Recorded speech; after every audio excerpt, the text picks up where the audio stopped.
I am Dan Kaler. I am Chief Mining Officer of Kratos Digital Mining. Additionally, I am CEO and founder of ASIC Plug and ASICWholesale.com, where we procure mining equipment and lower the barrier for entry to consumer and industry alike. Awesome. Thank you, Dan. Brian. My name is Brian Oakes. I'm currently a debug engineer at Microsoft, but have about 10 plus years of crypto mining, running large mining farms, and I wrote a pretty neat book. You did write a pretty neat book. I'm actually really looking forward to reading that book. Thank you. Tim Martinez, tell us what you do. Tim Martinez. I'm a real estate developer, and I'm recently developing a project in Wisconsin using the Bitmain Antminers and developing a platform for commercial real estate as it fits with what I'll call micro mines of about 1 to 2 megawatts.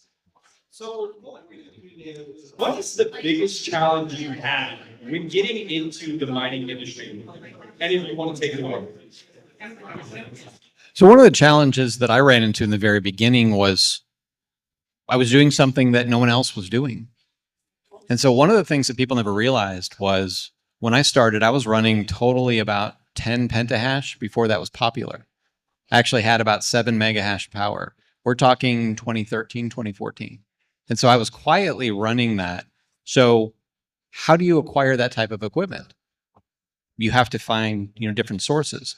They were not readily available now. Back then, you were going ahead and you were beginning to see hobbyists grow and grow and grow. But now you have, or back then you actually had companies specifically manufacturing ASICs that you never heard of. So all of a sudden you'd see this large hash rate pop up and you had to begin to figure out where it was. Then you had a little bit of a situation where more people started to talk, but then went quiet again as the economics began to go. So the challenge that I always had in the very beginning was I was doing something at a large commercial scale, but I had to figure it out on my own. Yeah, that's something that we see a lot as educators in the Bitcoin mining space. There are a lot of people who don't know how to get involved, how to start. And when you're dealing with high computing power, when you're dealing with these computers and the electronic infrastructure and heating infrastructure, it's hard to know where to begin. Dan, could you kind of explain how you navigated some of these issues? Yeah, so when I first got into the industry, the biggest hurdle that I had on the hardware side was, who do you trust for your infrastructure? Who do you trust for your miners, and where do you get it? Because everyone will promise you the world. Finding the right vendors, the right people who will actually get you what you pay for is a lot harder to do than you think. So that's why trusted consultants are critically important. For example, when I first got involved professionally into the enterprise scale, I was working with a company that bought a number of mining containers from a very reputable brand as far as as people know that very big brand recognition, but they just didn't deliver them, and they never got them produced, never got them sent over to us. So being able to know ahead of time who has the capacity in their production scape, who has the reputation to truly give you what you pay for, and where to get the equipment that you need to implement is critical. Could you tell us kind of some of the places that you went to get that information? Like, if someone's trying to build a Bitcoin mine, where are some of those places that they could go? Obviously, Bitcoin Mining World is a reputable place. ASIC Plug is another one. But how do you find these reputable resellers and distributors and even educators? Yeah, absolutely. So it is not easy to find a reputable reseller. The biggest community for the industry side of crypto is actually through Telegram, but that's also the easiest place for people to move forward with nefarious intentions. So to find your reputable dealers, work with word of mouth. Other people in the industry who do it successfully, like Bitcoin Mining World, myself with ASIC Plug and ASIC Wholesale, some of the other companies that I'm not going to particularly name, but very large scale groups that go to the conventions that you can see on LinkedIn. You know their executive structure. You don't want to talk to some random Bob on Telegram who says that he's going to sell you a miner for this price. You want to be able to chase the corporate structure and know who you're talking to, because that's where accountability comes in. Absolutely. So I want to go back a little bit. Team Martinez, I'm going to pass it over to you. So other than what Dan and Brian explained, what are some of the challenges you faced when getting into the mining industry? All right. Well, I'm gonna kind of dovetail on that a little bit. The upfront, it's that acquisition of the equipment and finding the right vendors. And you use the word trust, and that's a big word in this field, because so much is done over the internet. I want to say that probably the most daunting thing for me was the notion of sending a prepayment to Asia without actually visiting anything. So, these are large numbers. So, you start talking about tens of thousands of dollars going out with with nothing more than I see their website. I want to say my tool for filtering that, going to the convention, I know that those booths are expensive. So it's not, I'm thinking $25,000-$50,000 to do a booth. I know we got meat on the bone. So that's another one. And then from there, the referrals from within that industry has helped me out a lot. That gets you off the internet and into actual meeting real people. Yeah, I think one of the things that I've noticed as an educator in Bitcoin is the community aspect of it. You mentioned the people, they go to these events, they set up these booths, they spend a lot of money, but there can still be nefarious individuals who do that because they're making a lot of money from these quote unquote not sales. But when you can speak to somebody who's actually purchased equipment from that manufacturer, from that sales rep, and had those ASICs delivered, that is a completely different story. And so I think that that's where community really matters at the end of the day. So, I kind of glossed over this. I think I probably should have started here, but why are you guys in the Bitcoin mining industry? Tim, you want to start with that one? I think I have a unique, platform that I'm developing. I'm actually a real estate professional. I'm developing real estate. And my attraction to this field came from a potential application that has a lot of other sources of income. Let's say that. So I'll be more specific. One of the problems in selling commercial real estate is that the space between occupants, and everybody wants to buy a building cash flowing, but nobody wants the obsolete, mislocated buildings. So I can find those very cheap, and I can find great infrastructure cheap. So I started researching the cost of containers versus the cost of physical real estate. I read up on all the different variables that people are worried about, like why go mining in the first place versus holding. That's an early one. Everybody's talking about it. But when you combine that with physical assets that are deductible, magic starts happening. And that's what I'm working on, basically a showcase of technologies so that we can promote the industry and promote the opportunity, but also be sure we're making money. Okay. Yeah, there's this perfect dichotomy between real estate investing and purchasing infrastructure and mining sites. I mean, at the end of the day, a mining site is a real estate opportunity. And something I like to tell people is investing in mining site versus investing in real estate, whether it's you're doing retail or commercial real estate or residential real estate. You're not dealing with a tenant. You're not changing light bulbs or toilets or dealing with those complaints at 3 a.m. You plug the miners in, you deal with the infrastructure and the power grids, and your tenants never complain. They never call you at 3 a.m. saying, "Hey, I need this." I mean, they might break down, but that's a completely different story nonetheless. Brian, I'd move it over to you. Why are you in the Bitcoin mining industry? So I'm in the industry just to go back to the beginning. A friend of mine told me about Bitcoin back in 2010. And initially it was I could run something on a computer, make a couple bucks. That was the honest truth. Then I began to do some more research and begin to understand that now we have an opportunity to change how we exchange free information and ideas. And so that to me was the purest aspect of getting into the blockchain technology. Going one step further, I have a expertise in basically running data centers from the different technology companies I worked for. So to me, it was an easy transition to model Bitcoin farming small scale off of micro data centers. And so this was prior to containers. This was prior to any of that.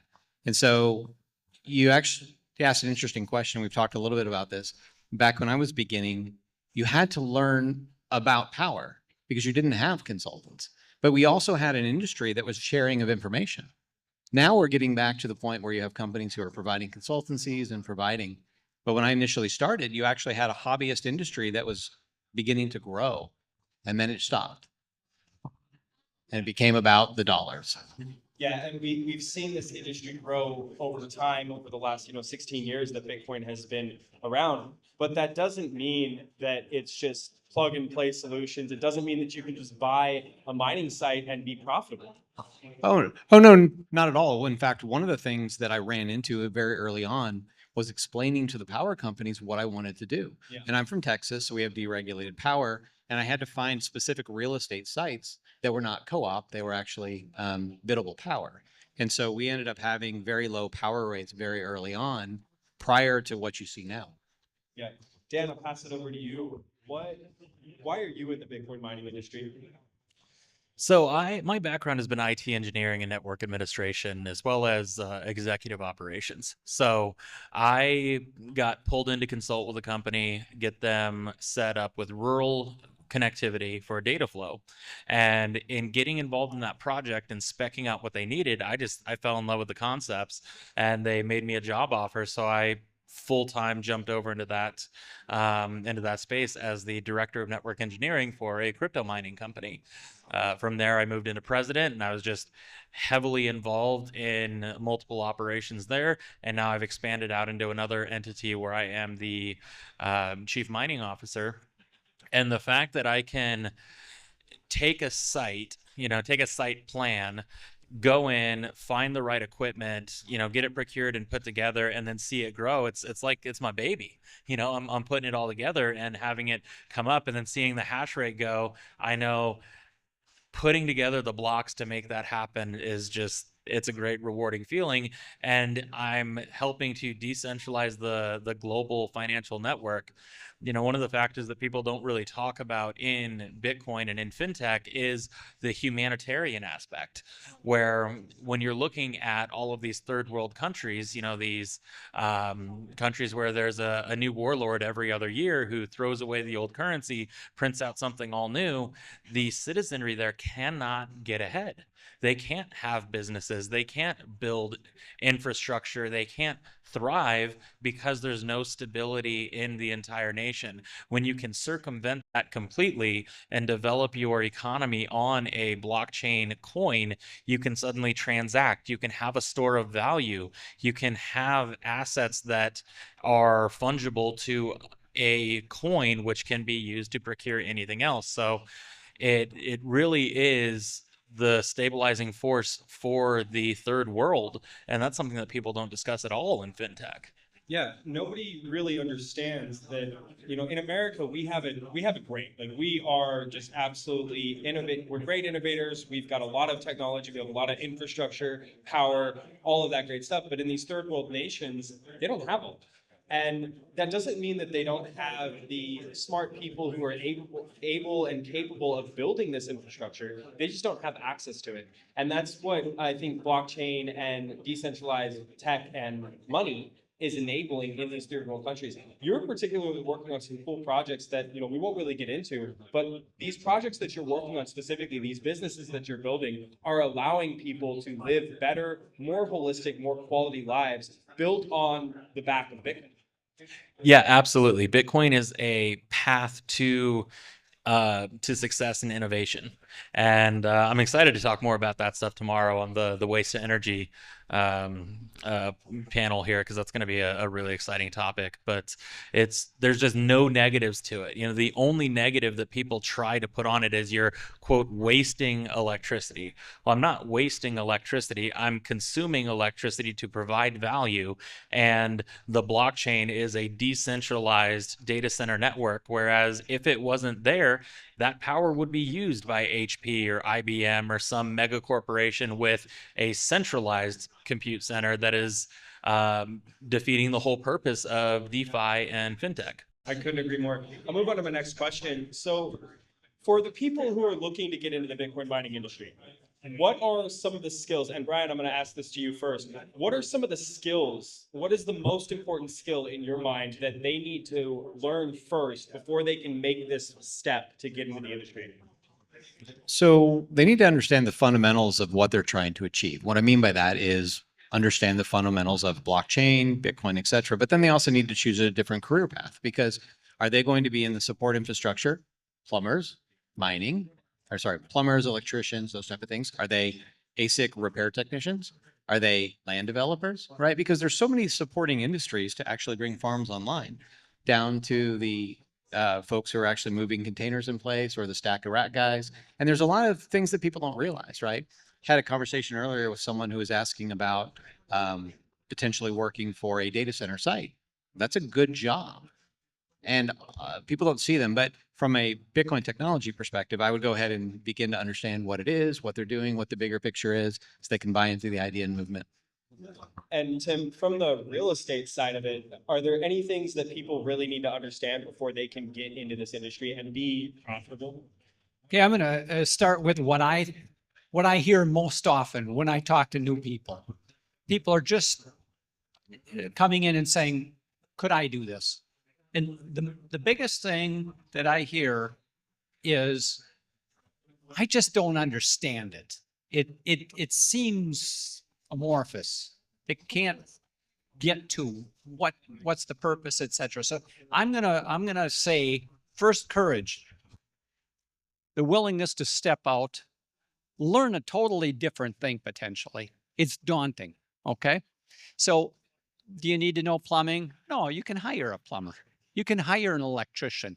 You need to be a manager, but I'm saying if I can do it, an average person can pick it up. I got an undergraduate degree in economics, a master's in business, and that and 55 cents at an old George Webb will buy me a cup of coffee. So the rest of our adult life, we're going to have to apply ourselves. And this is a great place that you can still get in on something where you can build it yourself. That's the life of an entrepreneur at the end of the day. Fundamentally, entrepreneur is somebody who's willing to go out. They see a need in the market for a certain service or product, and they are willing to take the risks necessary in order to bring that product to life. And they are the ones that they either, take the downfall, they take on that risk and say, "Oh, well, if I fail, and it's up to me." Or if I succeed, I am the one that gains from that success. Dan, have you got any experience with this? Yes, so I'm a multi-business owner and serial entrepreneur. In fact, I'm going to be coming out with a book sometime soon about some of my entrepreneurial journeys, both in and out of fintech. But anytime you're getting involved in this, it's not just, buying the magic money printer. You are essentially having to consider it as a business because there are expenses to it. You have to pay for your power, you have to pay for your cooling infrastructure, utilize creative ways to mitigate that and get the best benefit you can. So like we were talking earlier about heat reuse, that's a great way to lessen the blow of operational expense because you're turning your output, you're turning your heat into a consumable that you would otherwise be paying for anyway. So you can kind of expense swap in that category. So when it comes to getting involved, entrepreneurship as a spirit is a bit important. I wouldn't say it's the most important, but understanding that everything that you do with this equipment is going to have some kind of cost, whether it be operational power or the time to get it set up. So evaluating what your ROI is going to be, what your return is going to be, is entrepreneurial fundamental building blocks, and people don't even know that they're doing it when they get into something like this. I want to go back a little bit. You say it's not the most important aspect. What do you think, from your perspective, Mhm. is the most important thing that someone needs to learn when they're, or understand when they're going to walk into this industry? I would say the most important thing is that you're not doing it for you, you're doing it for the world. Stabilizing the blockchain, contributing to the decentralized network. It's not about you, it's about everyone. And participate in the community. You can't do it alone. You're not going to enjoy your experience if you're doing it alone. Go to the meetups, get on the video calls, talk to other people in the industry, find your favorites, influencers, Discord channel, and talk with people in there. I'm so glad that you took this direction, because I think community is probably the most important aspect to this. Education and community go hand in hand. And without that knowledge, Brian, you alluded to this earlier. In the very beginning, you didn't know how to navigate this world from scratch, from the very beginning. And obviously that led to a lot of mistakes, missteps, problems that arose. And, naturally you figure out as an entrepreneur how to navigate that world. But there is a faster, easier way, especially today, now that we're 16 years into this industry and continually growing. So I guess my question is, how important is networking, and what are some of the best ways to find these communities? Brian, I'll let you take it. So networking is definitely important. Probably one of the most things, because if you think about it, if you're beginning to build relationships with folks, right? I mean, I've done $500,000, $1 million deals on handshakes. World's changed a little bit, right? But you basically have to get to a point where you're trusting that. That also hasn't necessarily worked out too. I mean, it did, made some mistakes along the way, but it's one of those things where building those relationships and finding your local group of people that you can count on is definitely worth it. One thing I want to say about community, though, is interesting, because if you go back to, again, I'm about 5-6 years out of this in this point, but when you go back to some of the earlier days, it was about relationships. It was about doing the bigger thing, right? And it's nice to see that coming back, because you really have to think about how the industry started. Hobbyists, now we went to commercialization, and now it's nice to see some of the hobbyists in the community and the support groups with some of the other projects popping up. It's nice to see that. Yeah, Dan, when it comes to community, what do you think are the best ways to find those communities? What are some of the ways that you personally have used communities to help you grow your businesses?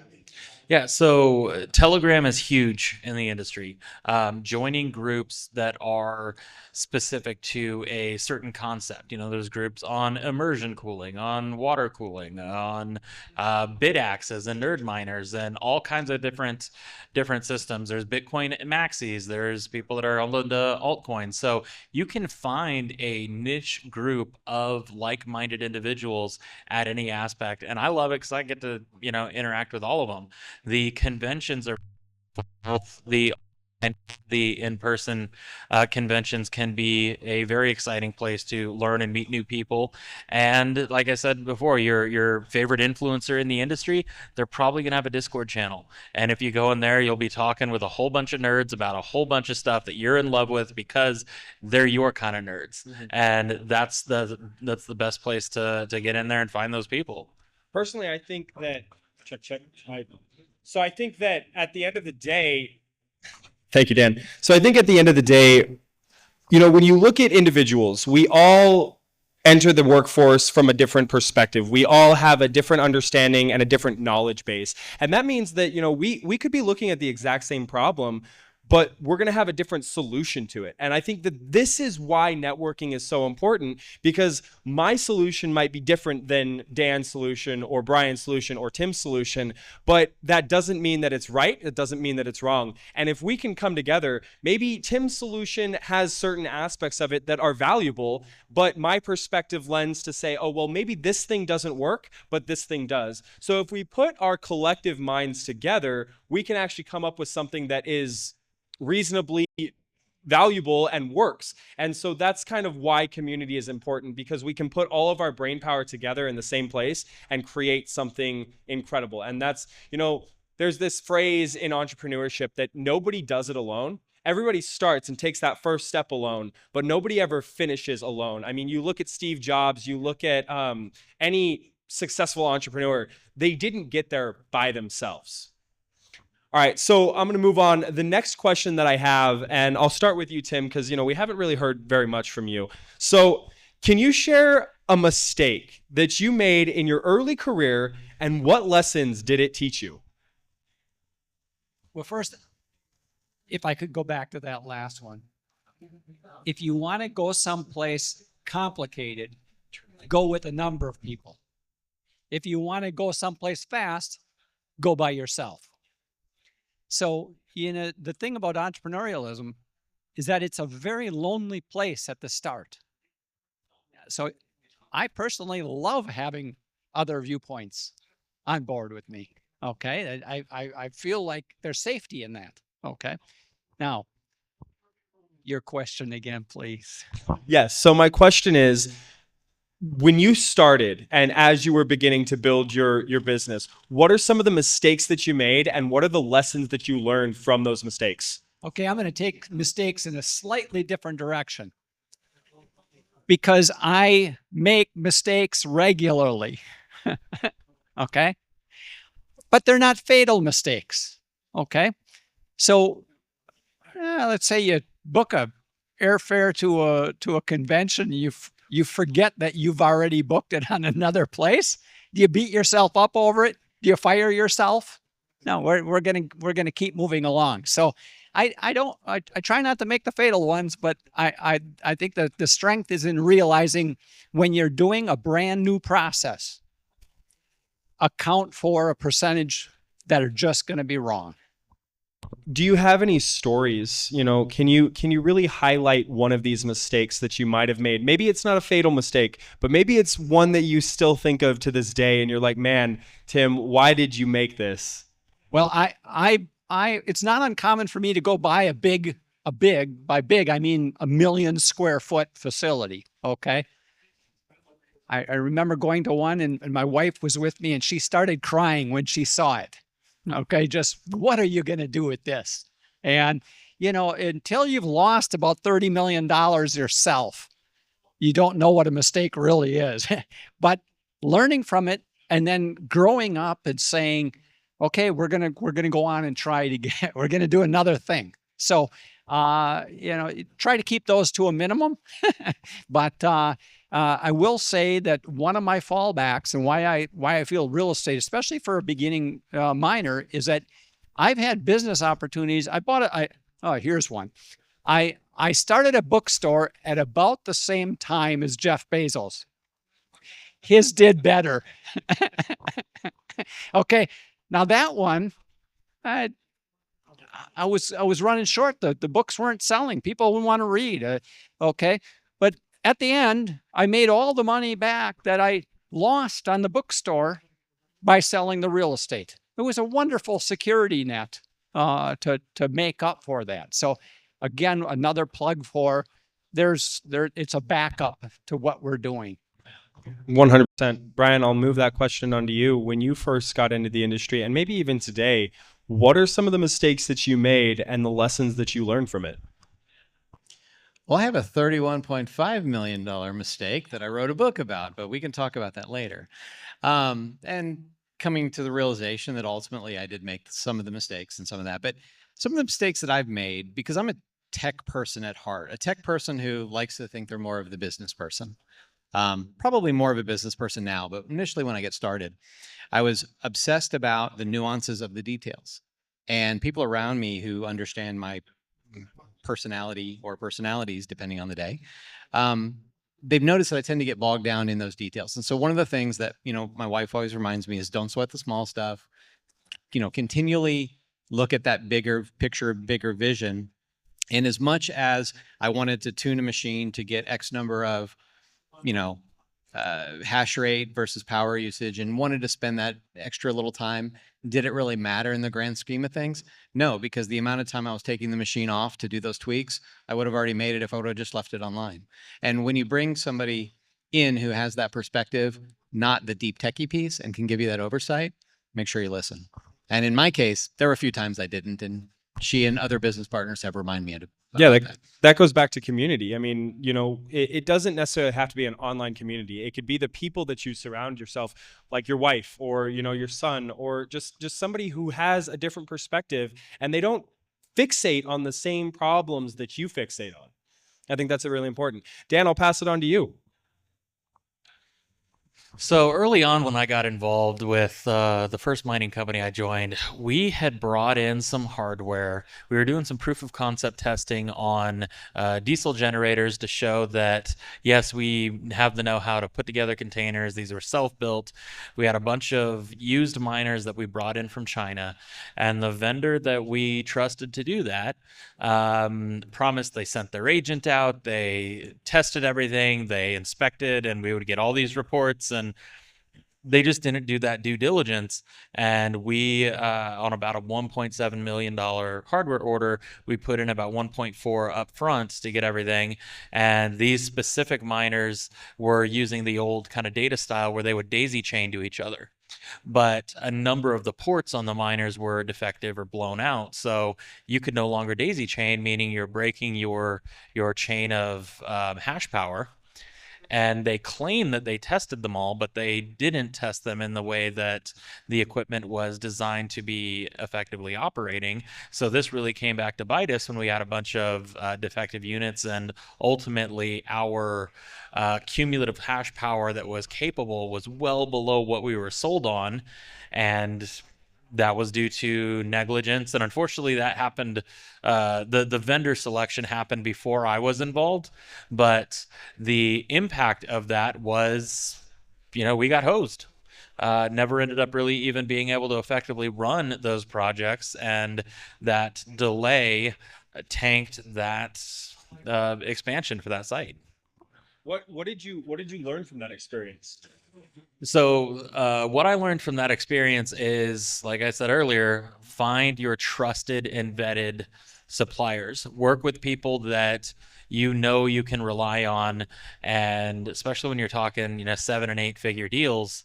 You know, I launched ASIC Plug last summer, and since then I've done over $10 million in deals for people, and not a single instance ever have we had a customer not get what they paid for. That's not something that most people can say. Even the name brand container suppliers out there, you know, one of them owes me over $250,000 because he's like, well, we're just not going to deliver your containers. So finding the right vendors, finding the right people, and getting the the industry validation of trusted market professionals to say, I vouch for this person, they will get you taken care of, would have prevented this loss, you know, 4 years ago. Yeah, I think Tim mentioned this earlier, is something about shaking a person's hand. You know, speaking with them first face to face is it's a much better bar of like finding out, is this person trustworthy? I mean, yeah, you can go online and order some machines or order some infrastructure, but isn't it better to speak to them first and maybe even go to their warehouse where they develop this infrastructure that you can see it actually exists. It's a real thing. So go ahead. I just want to add in there, you know, there's practical things like do some test orders. Okay. So whether you're sending Bitcoin or whether you're in a relationship with a new vendor, and they're going to push hard for that big order, but doing the test order will tell you a lot. That's a great piece of advice. You know, we in Bitcoin, especially, like when you set up a new wallet or you set up a transaction, you don't send $100 million on your first transaction. You send like $10, something that you're not going to cry about at the end of the day. And so that's a great point, a great piece of advice. And I'm glad that you started with that. So I want to move into other pieces of advice that, you know, we're speaking to somebody who is getting into the industry. Maybe they're already in the industry and they're really trying to navigate these waters. So Tim, you know, you just mentioned a great piece of advice, but is there anything else that you would suggest, you know, to people to say, hey, This is something that you should or should not do as you're stepping into this. Well, if I was ordering more equipment for just on equipment, and it wasn't money I could lose, I would physically get on the plane and go inspect the vendor. Okay. I was in manufacturing for a number of years, and it was very common to have an audit of the facility. So that's going to eliminate a whole bunch of problems. Now, if you have an eye for it, you can tell whether they're running short. You know, if it's silly how bad some places are that are asking you for a lot of money, and you go there and you find out that everything's off in their factory. We're not going to do business with somebody like that. So I know that's probably ahead of where most people, you know, when you start thinking of getting into it, you're going to start simpler than that. It's going to be more like pick a coin you're going to mine, do that for a little while, pick a branded machine, pick a vendor, you find one good vendor and work off of that. Yeah, I liken this to, you know, the automotive industry. You know, Chevy, they've been around for a very, very long time. They've built a very decent vehicle. But even still, would a smart individual go and purchase the brand new 2026 Chevrolet off the assembly line? Probably not, because there hasn't been enough testing around it. I've been in automotive plants from branded. I don't want to say the brand, but you can't believe a car is made in the plant. How in the world do you people make these cars with this outdated technology in refrigerator plants where they'd hire college kids to open and close the doors on the refrigerator when they had mechanical arms to do that at the other plant? So whether, you know, I've been in cookware plants and and all over China. You know, you can find great procedures in the most unexpected places, and you'll find the sloppiest in the potentially branded that is a household name to you. So yeah, there's a lot to be learned by that site visit when you're gonna spend millions of dollars somewhere. I'm on a plane and I'm gonna get my feet on the ground. Yeah, and you know, I want to go back to kind of the point I was trying to make is that, you know, the S21 line of the Bitmain Antminer series Bitcoin miners have a lot of issues. And it wasn't until like the third iteration of these models that they started ironing out some of these issues. So my advice is that, hey, maybe don't go buy the brand new piece of equipment, the brand new miner. Maybe wait for a couple of generations or a couple of iterations so that you can do some testing on it. And then to your original point, Tim, is don't buy an entire lot of them. Buy 1 or 5 of them to do some testing. Make sure that you really like this machine and then get into it. Brian, I'll move it over to you. What are some pieces of advice that you have for somebody who's stepping into the industry or who might already be in the industry to help them not fail?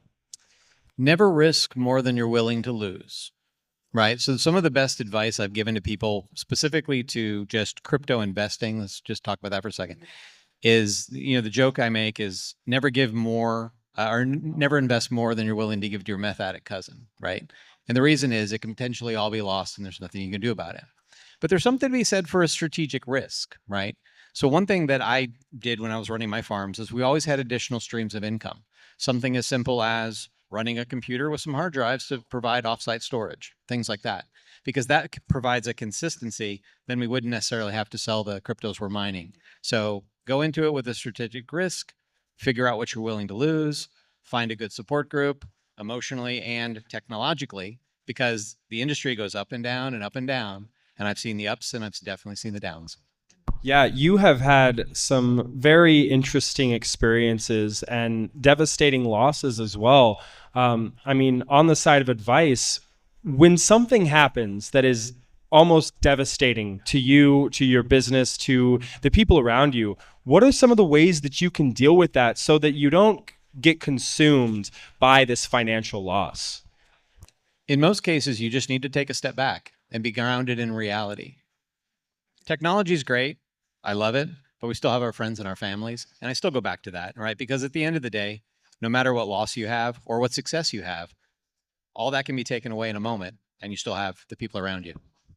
Yeah, absolutely. I think it's very important to, when you're looking at a situation, whether you're losing money, whether you've lost money, whether you've lost a business has gone under, or maybe it's even a health event, the way that you react versus the way that you respond is very important. And it has beneficial impacts to your life moving forward. So just as an example, so you mentioned the S21s having problems.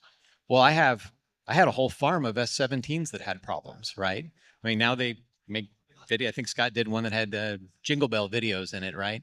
And so that in itself was a downfall to one of the farms that we were running at the time. I think we put I think it was $750,000 in. Basically 2/3 of the machines didn't work. So what do you do at that point? How do you handle that economically, strategically from an investment, but then how do you recover from that?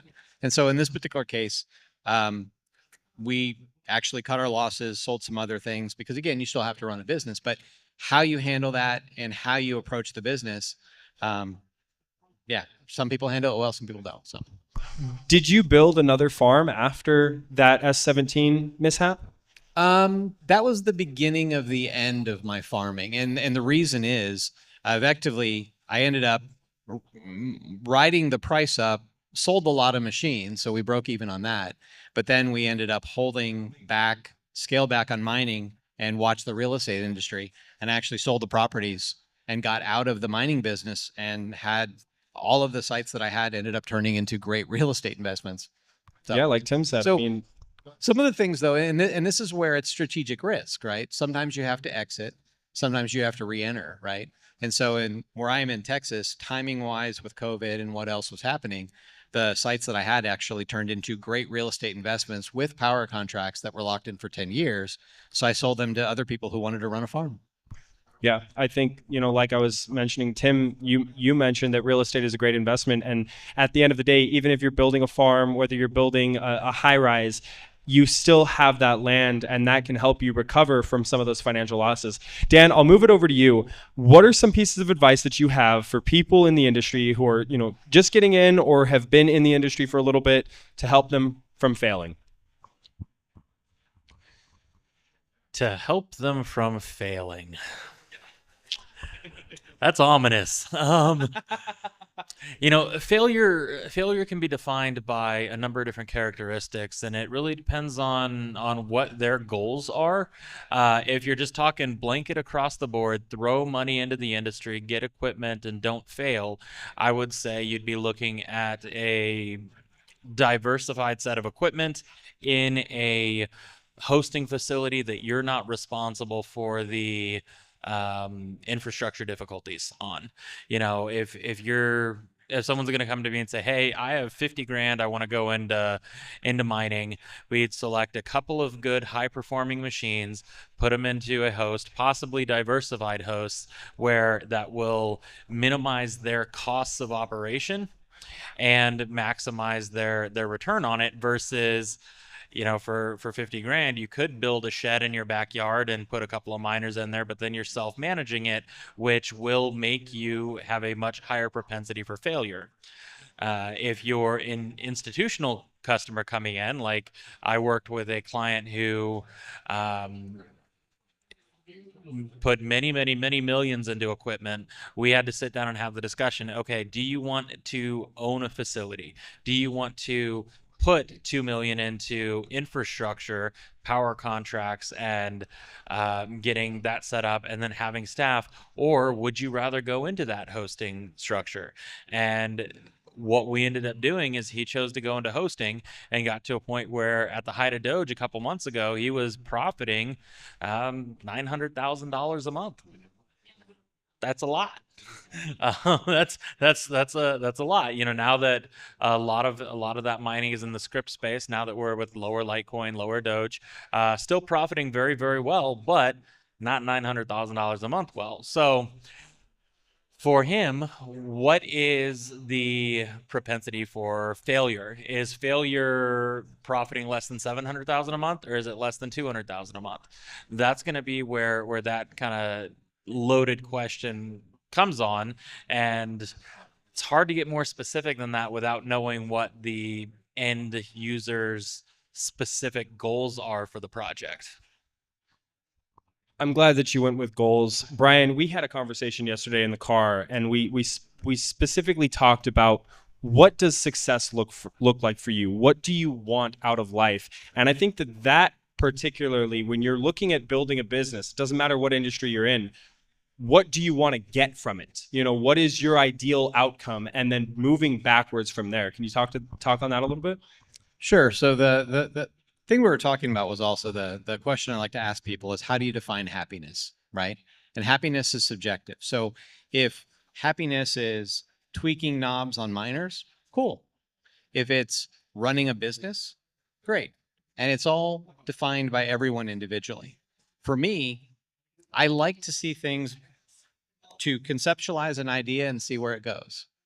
I like to also have the opportunity to maybe admit my failures as well. And so fortunately, going back to some of the other things we mentioned, people, teamwork, community, mentors, right? In my particular case, I've had a few business partners over the years, and we all stayed within our lanes because we were good at what we did. I currently have a business partner who is the business guy, and he likes the business guy. He knows nothing about crypto, doesn't want anything to know about crypto. I like the crypto, and I like to stay in my lane. We don't cross. We're great business partners, right? Not everybody's that lucky, right?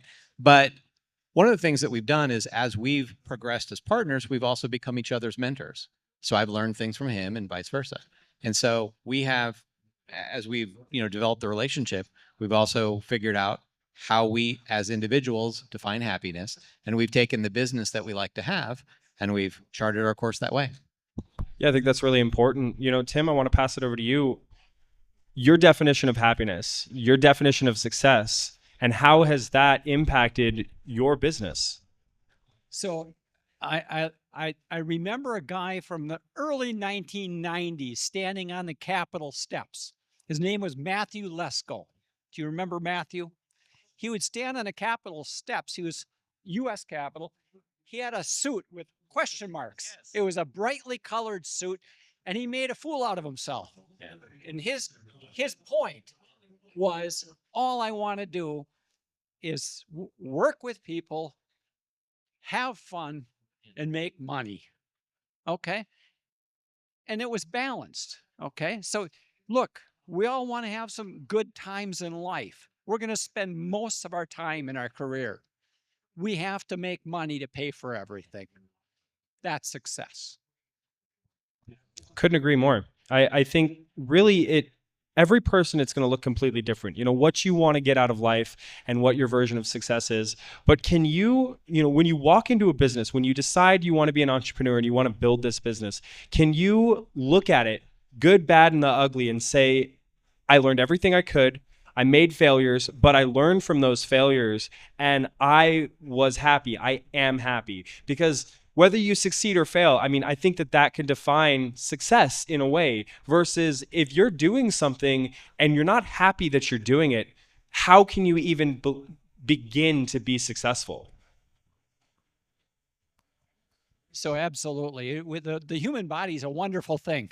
Every night, our hard drive wipes off a bunch of junk we wish we could forget. The really, really meaningful times get stuck in there, good or bad.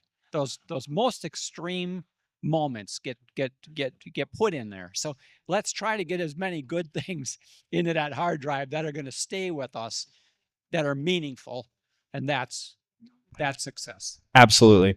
All right, so we're going to move on to our next question.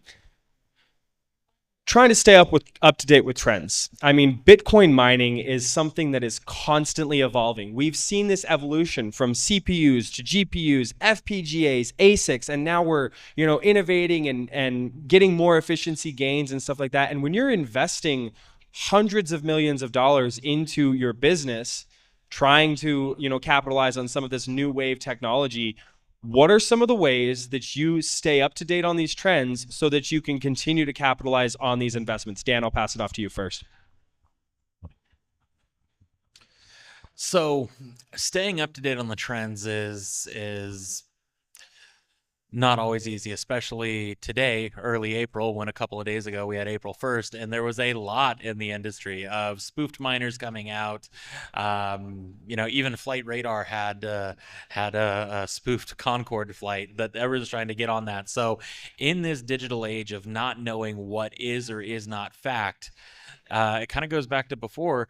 Know who your trusted industry friends and connections are, because you can see a website link with a miner or a Twitter post of, oh, look at this cool miner, and fall for it. And there's a lot of fraud that happens in that space. There was one that I saw in a Telegram group a couple months ago. It was a Bitcoin miner with low power and crazy specs that was dual mining Bitcoin and script and everything all together for like $2,000. And the guy almost bought it. He took a screenshot, shared it. Hey, has anyone ever used one of these? And instantly, like 30 people said, that doesn't exist. That's not real. He was about to go on to some website, send $2,000 of Bitcoin and never see it again. And because he thought he was jumping on a trend, everyone else could say, hey, stop, that's not a trend, that's a scam. He got saved from that. So the trends, when they come out and hit, they'll be coming from your reputable manufacturers and from people that someone else that knows. Mining is such a close-knit industry that we don't have to go by 6 degrees of separation. It's like 1 or 2 degrees of separation. You want to get in touch with the CEO of some mega mining company. I've probably got him on speed dial. If not, I know someone who does. And that's how the rest of the industry is, because of how, close-knit everyone is. So when you're looking at trends, when you're looking for what is the new hot thing that's coming out, a little bit of due diligence to do that gut check and check with your friends and partners is going to save you substantially. Absolutely. I really think at the end of the day, this goes back to understanding the industry that you're in. I mean, if you're not willing to spend a little bit of time to research, to understand the new trends, the new technology that's coming out, don't even try. I mean, at the end of the day, if you're not willing to do that research, I mean, what does it take? Like an hour's worth of research to understand whether or not something's real? At the end of the day, like, is an hour worth, $2,000 worth of your time? I think it does. So I'll move it over to you, Brian. What are some of the trends that you see, some of the ways to keep up with these trends? Well, so for obviously websites, Telegram, but more importantly, trust but verify, right? And the reason I say that is because there have been many times, if it's too good to be true, it actually is, like you're saying. I mean, logically, if you understand a little bit of the technology, that doesn't make sense. And so if you don't have that level, the fundamental level of understanding, then you probably shouldn't be in it, or you should be advised to do some additional research. All right. And I'll pass it over to you, to Tim. Well, I'm thinking of a recent example where I saw a pool miner that came out with a new product to assist in financing for miners. And, that's revolutionary when we can start to borrow against our total.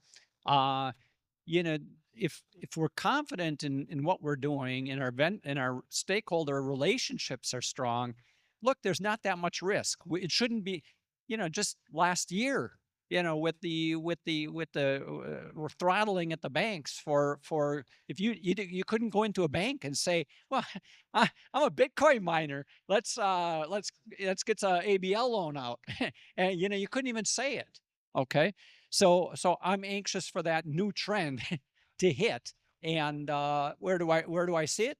You're in the industry. You're reading, you're getting messages sent over from these vendors, and I immediately send it out to my network to say, hey, this is a new thing, and maybe you want to pay attention to it.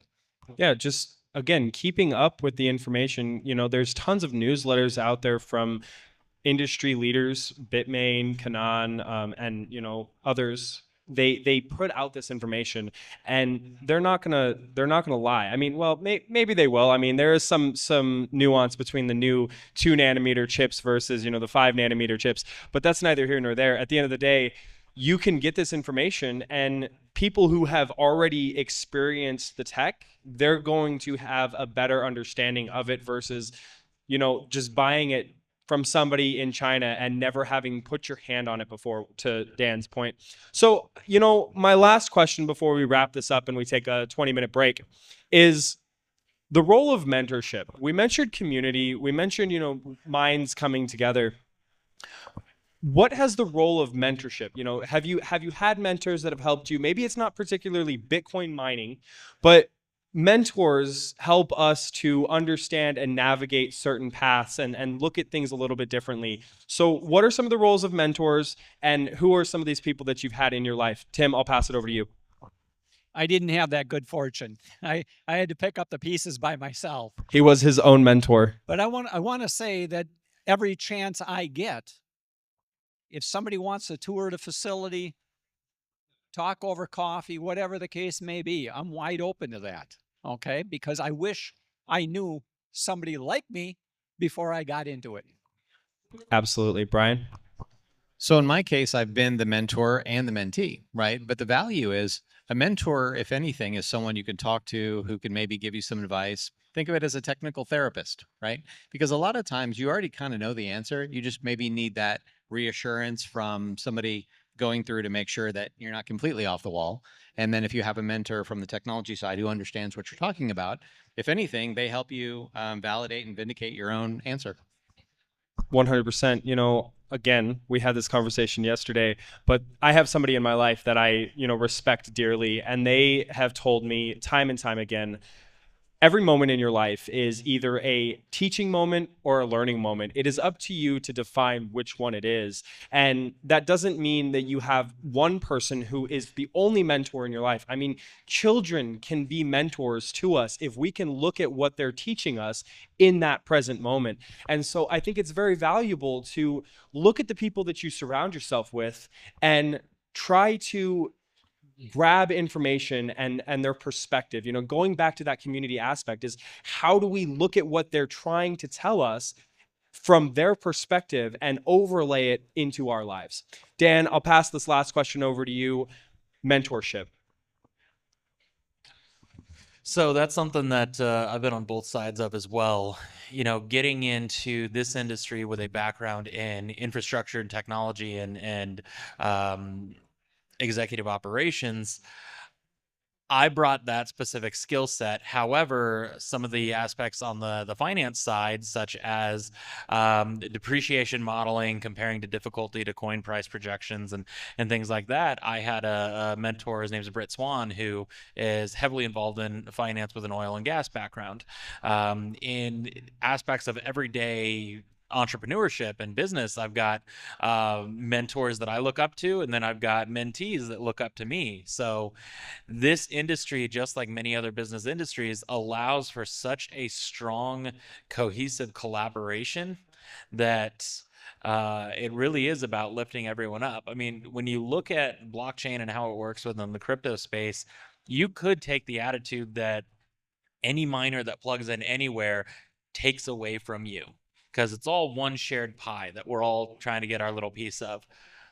Very, very few people in the industry ever have I met have that attitude. It's all awesome, push the mission forward, plug in everything you can, do what makes sense, and everyone collaborates for the betterment of the blockchain and Hash's growth versus, a more toxic, alternative, like I mentioned. So mentors are great. It's critically important. That's why I volunteer so much of my time to mentor people, and that's why I value so much time of the mentors that I find and select.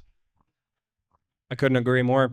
All right, guys. So I just want to say thank you, Tim, Brian, Dan. Your guys' value or input and value to this space is absolutely necessary, absolutely important, moving this industry forward. If anybody wants to get a hold of you, how can people find you? Tim, I'll pass it off to you first. I guess they're going to start with this show, and hopefully we're in the links. But yeah, I'm running. The name of my company is Diadem Labs. So it's diademlabs.com. Okay, Brian. You can go to undermined.com and buy a book. Awesome. And Dan. Yep. So I'm all over LinkedIn, Telegram, Dan Kaler, and asicplug.com is probably the easiest way. You can email me, dan@asicplug.com, sales@asicplug.com. That'll get to my team and they'll get the message to me.